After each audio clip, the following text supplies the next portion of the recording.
ಧನು ರಾಶಿವರೆಗಿನ ವಾರದ ಫಲವನ್ನು ನೋಡಿದ್ವಿ. ಉಳಿದಿರುವಂಥದ್ದು ಮಕರ, ಕುಂಭ, ಮೀನ ರಾಶಿಗಳು. ಆ 3 ರಾಶಿಗಳ ವಾರದ ಫಲಾಫಲ ಹೇಗಿದೆ ಅಂತ ನೋಡ್ತಾ ಹೋಗೋಣ. ಶಾಸ್ತ್ರಿಗಳೇ ತಿಳಿಸೋದಾದ್ರೆ ಮಕರ ರಾಶಿ ನೋಡೋಣ. ಮಕರ ರಾಶಿಯವರಿಗೆ ಚಂದ್ರ ಲಾಭದಲ್ಲಿ ಸಂಚರಿಸ್ತಾನೆ, ತುಂಬ ಒಳ್ಳೆಯದು. ವೃತ್ತಿಯಲ್ಲಿ ಕಲೆ, ಕೌಶಲ್ಯ, ಸ್ತ್ರೀಯರಿಗೆ ಲಾಭ, ಸಹಾಯ, ಕೃಷಿ, ಧಾನ್ಯ ಕ್ಷೇತ್ರಗಳಲ್ಲಿ ಹೆಚ್ಚಿನ ಅನುಕೂಲ. ಮಾತು, ಹಣಕಾಸಿನ ವಿಚಾರ ಸ್ವಲ್ಪ ಹುಷಾರಾಗಿರಬೇಕು. ದಾಂಪತ್ಯದಲ್ಲಿ ಅನ್ಯೋನ್ಯತೆ, ಸಾಮರಸ್ಯ ಚೆನ್ನಾಗಿರುತ್ತದೆ. ಯಾಕಂದರೆ ಸಪ್ತಮಾಧಿಪತಿಯಾಗಿರ್ತಕ್ಕಂಥ ಚಂದ್ರ ಲಾಭದಲ್ಲಿದ್ದರೆ ಸಂಗಾತಿಯಿಂದ ಲಾಭ ಅಂತ. ಅವರಿಗೆ ಗಿಫ್ಟ್, ಉಡುಗೊರೆ, ಮತ್ತೊಂದು ಇನ್ನೇನು ತಂದು ಕೊಡಿಸ್ತಕ್ಕಂಥದ್ದು ಅಥವಾ ಅವರಿಗೆ ಸರ್ಪ್ರೈಸ್ ಮಾಡ್ತಕ್ಕಂಥದ್ದು ಈ ಥರದ್ದೆಲ್ಲ ಸಾಧ್ಯತೆಗಳಿರುತ್ತೆ. ಅದು ಮಕರ ರಾಶಿಯವರಿಗೆ ತುಂಬ ಚೆನ್ನಾಗಿದೆ. ವೃತ್ತಿಯಲ್ಲೂ ಅಷ್ಟೇ ಕಲೆ, ಕೌಶಲ್ಯ ಚೆನ್ನಾಗಿದೆ. ಶುಕ್ರ ಕರ್ಮಾಧಿಪತಿ ಚೆನ್ನಾಗಿದ್ದಾನೆ, ಚತುರ್ಥದಲ್ಲಿ ಅವನಿಗೂ ದಿಗ್ಬಲ. ಹೀಗಾಗಿ ವೃತ್ತಿಯಲ್ಲಿ ಬಹಳ ವಿಶೇಷ. ಅದರಲ್ಲೂ ವಸ್ತ್ರ ಮತ್ತು ಅಲಂಕಾರ ಕ್ಷೇತ್ರಗಳು ಇವೆಲ್ಲ ತುಂಬ ಚೆನ್ನಾಗಿದೆ. ಶುಕ್ರನಿಗೆ ಅದೇ ಅಲ್ವಾ, ಹಣ್ಣು, ಹೂವು, ಹಾಲು ಇವುಗಳಿಗೆಲ್ಲ ಸಂಬಂಧಿಸಿರ್ತಕ್ಕಂಥವನು. ಹಾಲು ಹೈನಿಗಂತೂ ಅವನ ಅಧಿಪತಿ. ಹೀಗಾಗಿ ತುಂಬ ಆ ಕ್ಷೇತ್ರಗಳಲ್ಲೆಲ್ಲ ತುಂಬ ಚೆನ್ನಾಗಿದೆ. ಒಂದು ಇಂಟೀರಿಯರು ಅಥವಾ ವಾಹನ ಚಾಲನೆ, ಇವುಗಳ ಆ ಟ್ರಾನ್ಸ್ಪೋರ್ಟ್ ಯಾವುದನ್ನು ಬಿಸ್ನೆಸ್ ಅಂತೀವೋ ಆ ಕ್ಷೇತ್ರಗಳಲ್ಲಿ ಇರ್ತಕ್ಕಂಥವ್ರಿಗೆ ತುಂಬ ಶುಕ್ರನ ರಂಗ, ನಮ್ಮ ಮಾಧ್ಯಮ, ಮೀಡಿಯಾ ಎಲ್ಲ ಇವುಗಳಿಗೆ ಅವನಿಗೆ ಸಂಬಂಧಿಸಿರ್ತಕ್ಕಂಥದ್ದು ಅಲ್ಲೆಲ್ಲ ತುಂಬ ಚೆನ್ನಾಗಿದೆ ಅಂತಲೇ. ನಾವು ಒಂದು ಅಂತಂದರೆ ಅದಕ್ಕೆ ಅನ್ವಯ ಮಾಡ್ಕೊಳ್ತಕ್ಕಂಥ ಸಾಕಷ್ಟಿರುತ್ತೆ. ಅದನ್ನೆಲ್ಲ ಹೇಳೋಕ್ಕೆ ಸಮಯವೂ ಇಲ್ಲ, ಹಾಗಾಗುತ್ತಷ್ಟೇ. ಚೆನ್ನಾಗಿದೆ. ಆದರೆ ವಾರದ ಆದಿಯಲ್ಲಿ ಒಳ್ಳೆಯ ಫಲವನ್ನು ಕಾಣಲಿಕ್ಕೆ ಅವಕಾಶ ಇದೆ. ಆದರೆ ಮಾತಿನ ವಿಚಾರದಲ್ಲಿ ಬುಧ ರಾಹು ಒಟ್ಟಾದಾಗ ಮಾತು ಕಹಿಯಾಗಿರುತ್ತೆ, ಒರಟಾಗಿರುತ್ತೆ, ಬೇಡದ ಮಾತುಗಳು ಬಂದುಬಿಡುತ್ತೆ. ಇದು ಸ್ವಲ್ಪ ಹುಷಾರಾಗಿರಬೇಕು. ಸಂದರ್ಭ ಹಾಗೆ ಮಾಡಿಬಿಡುತ್ತೆ. ಹೀಗಾಗಿ ಆದಷ್ಟು ನಿಮಗೆ ಹಾಗೆ ಗೊತ್ತಿದೆಯಲ್ಲ, ಮಾತಿನ ಮೇಲೆ ಕಂಟ್ರೋಲ್ ಇಟ್ಕೋಬೇಕು. ಇನ್ನು ವಾರದ ಅಂತ್ಯ ನೋಡೋಣ. ವಾರಾಂತ್ಯದಲ್ಲಿ ನಿಮಗೆ ಚಂದ್ರ ಜನ್ಮದಲ್ಲಿ ಸಂಚರಿಸ್ತಾನೆ, ತುಂಬ ಒಳ್ಳೆಯದು. ವ್ಯಾಪಾರದ ನಿಮಿತ್ತ ಸ್ವಲ್ಪ ಅಲೆದಾಟ ಇರುತ್ತದೆ. ಮಕ್ಕಳ ವಿಚಾರದಲ್ಲಿ ಸ್ವಲ್ಪ ತೊಂದರೆಗಳು ಉಂಟಾಗಬಹುದು. ಉದರ ಭಾಗದಲ್ಲಿ ಸ್ವಲ್ಪ ಸಮಸ್ಯೆಗಳು ಉಂಟಾಗಬಹುದು.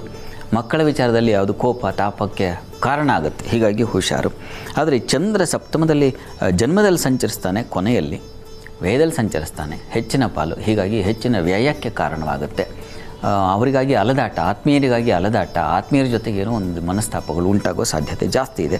ಅದು ಗುರುವಾರ ಮತ್ತು ಶುಕ್ರವಾರ, ಬುಧ ಗುರು ಶುಕ್ರವಾರ 3 ದಿವಸ ಸ್ವಲ್ಪ ಅತಿಯಾಗಿ ಓಡಾಟ ಜಾಸ್ತಿ ಇರುತ್ತೆ, ಖರ್ಚು ಜಾಸ್ತಿ ಇರುತ್ತೆ. ಹುಷಾರು. ಪ್ರಾರ್ಥನೆಗೆ ಮಕರ ರಾಶಿಯವರಿಗೆ ಅಮ್ಮನವರ ಸನ್ನಿಧಾನದಲ್ಲಿ ಕ್ಷೀರಾಭಿಷೇಕ ಮಾಡಿಸಿ. ಬುಧ ನಿಮಗೆ ಭಾಗ್ಯಾಧಿಪತಿ ಹೌದು. ಹೀಗಾಗಿ ಆ ಭಾಗ್ಯಾಧಿಪತಿ ನೀಚನಾದಾಗ ಭಾಗ್ಯಹೀನತೆ ಅಂತ ಅದೃಷ್ಟ ಕೈತಪ್ಪ ಸಾಧ್ಯತೆಗಳು ಜಾಸ್ತಿ. ಹೀಗಾಗಿ ಆರಾಧನೆ ಹೆಚ್ಚು ಬೇಕಾಗುತ್ತೆ, ಭಗವಂತನ ಕೃಪೆ ಬೇಕಾಗುತ್ತೆ, ಮಾಡಿ. ಇನ್ನು ಕುಂಭಕ್ಕೆ ಹೋಗೋಣ. ಕುಂಭರಾಶಿಯವರಿಗೆ ವಾರದ ಆದಿಯಲ್ಲಿ ವೃತ್ತಿಯಲ್ಲಿ ಹೆಚ್ಚಿನ ಅನುಕೂಲ ಉಂಟಾಗೋ ಸಾಧ್ಯತೆ. ಸ್ತ್ರೀಯರಿಗೆ ಗೌರವ, ಮಾನ್ಯತೆ ಸಿಗುತ್ತೆ. ಆರೋಗ್ಯ ಬಾಧೆ ಇದೆ. ಅದು ಕಾರಣ ರಾಹು ಬುಧ ಇದ್ದಾಗ ಸ್ಕಿನ್ ಅಲರ್ಜೀಸ್ ಜಾಸ್ತಿ, ತುಂಬ ಅದರ ಬಾಧೆ, ಇಚ್ಚಿಂಗ್ಸು, ಮತ್ತೊಂದು ಈ ಥರದ್ದು ಒಂದು ಚರ್ಮ ವ್ಯಾಧಿ, ಅದಕ್ಕೆ ಜಾಸ್ತಿ ತಲೆನೋವು ಉಂಟಾಗುತ್ತೆ.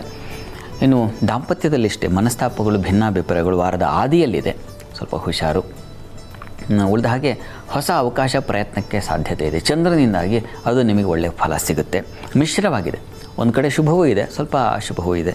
ಆರೋಗ್ಯದ ವಿಚಾರ ಸ್ವಲ್ಪ ಹುಷಾರಾಗಿರಬೇಕು. ಇನ್ನು ವಾರದ ಅಂತ್ಯ ಗಮನಿಸೋಣ.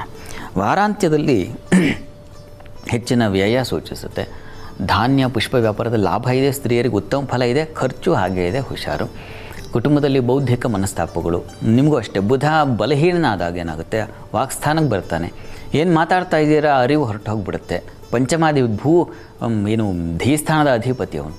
ಆ ಬುದ್ಧಿ ಬಲ ಕಡಿಮೆ ಆದಾಗ ಮಾತು ಹೊರಟು ಹೋಗುತ್ತೆ. ಏನು ಮಾತಾಡಬೇಕು ಗೊತ್ತಾಗಲ್ಲ, ಎಲ್ಲಿದ್ದೀನಿ ಗೊತ್ತಾಗಲ್ಲ. ಇವುಗಳೆಲ್ಲ ಶುರು ಆಗಿಬಿಡುತ್ತೆ. ಕೋಪ, ತಾಪ ಇದೆಲ್ಲ ಇದೆ. ಸ್ವಲ್ಪ ಸಮಾಧಾನ ಬೇಕು. ಪ್ರಯಾಣದಲ್ಲಷ್ಟೇ ಸ್ವಲ್ಪ ತೊಂದರೆ, ತಕರಾರುಗಳಿದ್ದಾವೆ. ಪ್ರಯಾಣ ರಸ್ತೆ ಮಧ್ಯೆ ಏನೋ ಜಗಳ, ಕಲಹ ಅಥವಾ ಇನ್ನೇನೋ ಒಂದು ತೊಂದರೆ ಆಗಿಬಿಡ್ತಕ್ಕಂಥ ಸಾಧ್ಯತೆ ವಾರದ ಅಂತ್ಯದಲ್ಲಿದೆ, ಹುಷಾರು. ಪ್ರಾರ್ಥನೆಗೆ ವಿಷ್ಣು ಸನ್ನಿಧಾನಕ್ಕೆ ಪೊಂಗಲ್ ನೈವೇದ್ಯ ಮಾಡಿಸಿ ಅದನ್ನು ಪ್ರಸಾದ ತೊಗೊಂಡ್ರೆ ಬಹಳ ಒಳ್ಳೆಯದು. ಆ ಪ್ರಯತ್ನ ಮಾಡಿ. ಇನ್ನು ಮೀನರಾಶಿಗೆ ಹೋಗೋಣ. ಮೀನರಾಶಿಯವರಿಗೆ ವಾರದ ಆದಿಯಲ್ಲಿ ವೃತ್ತಿಯಲ್ಲಿ ಅನುಕೂಲ, ಗೌರವ, ಶುಭ ಕಾರ್ಯಗಳು, ಧರ್ಮ ಕಾರ್ಯಗಳು, ದೇವಸ್ಥಾನ, ಉತ್ಸವ ಇಂಥವುಗಳಲ್ಲಿ ಪಾಲ್ಗೊಳ್ತಕ್ಕಂಥದ್ದು, ಮನಸ್ಸಿಗೆ ಸಮಾಧಾನ, ಅಂಥ ಕಡೆ ಭಾಗವಹಿಸ್ತಕ್ಕಂಥದ್ದು, ಅಂಥ ಕಡೆ ಹೆಚ್ಚು ಕಾಲ ನೀವು ವಿನಿಯೋಗ ಮಾಡತಕ್ಕಂಥ ಸಾಧ್ಯತೆ ಚೆನ್ನಾಗಿದೆ. ಬಂಧು ಸ್ನೇಹಿತರಲ್ಲಿ ಅನುಕೂಲ ಚೆನ್ನಾಗಿದೆ. ದಾಂಪತ್ಯದ ಸ್ವಲ್ಪ ಮನಸ್ತಾಪ, ಭಿನ್ನಾಭಿಪ್ರಾಯ, ಅವರ ಸಲುವಾಗಿ ಖರ್ಚಾಯಿತು ಅಂತಕ್ಕಂಥ ಈ ಗಲಾಟೆ, ಘರ್ಷಣೆಗಳು ಸಾಧ್ಯತೆ ಇದೆ, ಹುಷಾರು. ಸಣ್ಣ ಪ್ರಮಾಣದಲ್ಲಿದೆ, ಆತಂಕ ಬೇಡ. ಇನ್ನು ವಾರದ ಅಂತ್ಯದಲ್ಲಿ ಹೆಚ್ಚಿನ ತೊಡಕಿಗೆ ಸಿಕ್ಕಾಕೊಳ್ಳೋ ಸಾಧ್ಯತೆ ಇದೆ, ಹುಷಾರು. ದಾಂಪತ್ಯದಲ್ಲಿ ಮನಸ್ತಾಪ, ಚರ್ಮ, ತಲೆ ಭಾಗಗಳ ಸಮಸ್ಯೆ, ಮಕ್ಕಳಿಂದ ಸ್ವಲ್ಪ ಮಟ್ಟಿಗೆ ಅನುಕೂಲ, ಬಂಧು ಸ್ನೇಹಿತರಲ್ಲಿ ಸಹಕಾರ ಕಾಣ್ತೀರಾ. ಆದರೆ ಧೈರ್ಯ ಕಳೆದು ಹೋಗುತ್ತೆ, ಸ್ವಲ್ಪ ಭಯದ ವಾತಾವರಣ ಇರುತ್ತೆ. ಸಹೋದರಲ್ಲಿ, ಸೇವಕರಲ್ಲಿ ಸಹಾಯ ತಪ್ಪು ಹೋಗುತ್ತೆ. ಅವರಲ್ಲಿ ಏನೋ ಜಗಳ, ಕಲಹ, ಮನೆಗೆ ಬಂದಿರ್ತಾರಲ್ಲ ಅಂಥವ್ರ ಜೊತೆಗೆ ಏನು ಕೆಲಸ ಮಾಡೋಕ್ಕೆ ಬಂದಿರ್ತಾರೆ, ಅವರ ಜೊತೆಗೆ ಜಗಳ, ಕಲಹಗಳು ಬಂದ್ಬಿಡೋ ಸಾಧ್ಯತೆಗಳು ಈ ಥರದ್ದೆಲ್ಲ ಇರುತ್ತದೆ. ಹೀಗಾಗಿ ಬಹಳ ಎಚ್ಚರಿಕೆ ಬೇಕು. ದಾಂಪತ್ಯದಲ್ಲೂ ಅಷ್ಟೇ ಮನಸ್ತಾಪಗಳು, ಸಣ್ಣ ಪುಟ್ಟ ವಿಚಾರಗಳಿಗೂ ದೊಡ್ಡ ಕಿಡಿ ಆಗಿಬಿಡುತ್ತೆ. ಈ ರೀತಿ ಕಾರಣ ಬುಧ ಸುಖಾಧಿಪತಿ, ಏನು ಸಂಗಾತಿಯ ಅಧಿಪತಿಯಾಗಿರ್ತಕ್ಕಂಥ ಬುಧ ಬಲಹೀನನಾದಾಗ ಸುಖ ಹಾನಿ, ದಾಂಪತ್ಯದಲ್ಲಿ ಮನಸ್ತಾಪಗಳು ಇದು ಜಾಸ್ತಿ ಆಗುತ್ತೆ, ಹುಷಾರು. ಆದರೆ ಚಂದ್ರ ಸ್ವಲ್ಪ ಲಾಭದಲ್ಲಿ ಸಂಚರಿಸ್ತಾನೆ, ಹೀಗಾಗಿ ಸ್ವಲ್ಪ ಅನುಕೂಲ ಆಗುತ್ತೆ. ಬೇರೆ ಗ್ರಹಗಳಿದಾವಲ್ಲ, ಗುರುವಿನ ದೃಷ್ಟಿ ಕರ್ಮಸ್ಥಾನಕ್ಕಿದೆ, ಇದು ಒಳ್ಳೆಯದಲ್ಲ. ಹೀಗಾಗಿ ಅವುಗಳನ್ನು ತಗೋಬೇಕು. ಬುಧನ್ ಸ್ವಲ್ಪ ಉಳಿದ ಹಾಗೆ ಬೇರೆ ಬೇರೆ ಗ್ರಹಗಳ ಫಲವೂ ಇದೆ, ಈಗ ಆತಂಕ ಬೇಡ. ಪ್ರಾರ್ಥನೆಗೆ ನರಸಿಂಹ ಕವಚ ಹೇಳ್ಕೊಳ್ಳಿ. ಸ್ಕಿನ್ ಡಿಸೀಸ್ ನಿಮಗೂ ಕೂಡ ಸ್ವಲ್ಪ ತೊಂದರೆ ಮಾಡೋ ಸಾಧ್ಯತೆ ಇರುತ್ತೆ, ಇದು ತುಂಬ ಒಳ್ಳೆಯದು. ನೀವು ಕೂಡ ಹೆಸರು ಕಾಳು ದಾನ ಮಾಡಿದರೆ ಬಹಳ ಒಳ್ಳೆಯದು, ಮಾಡಿ.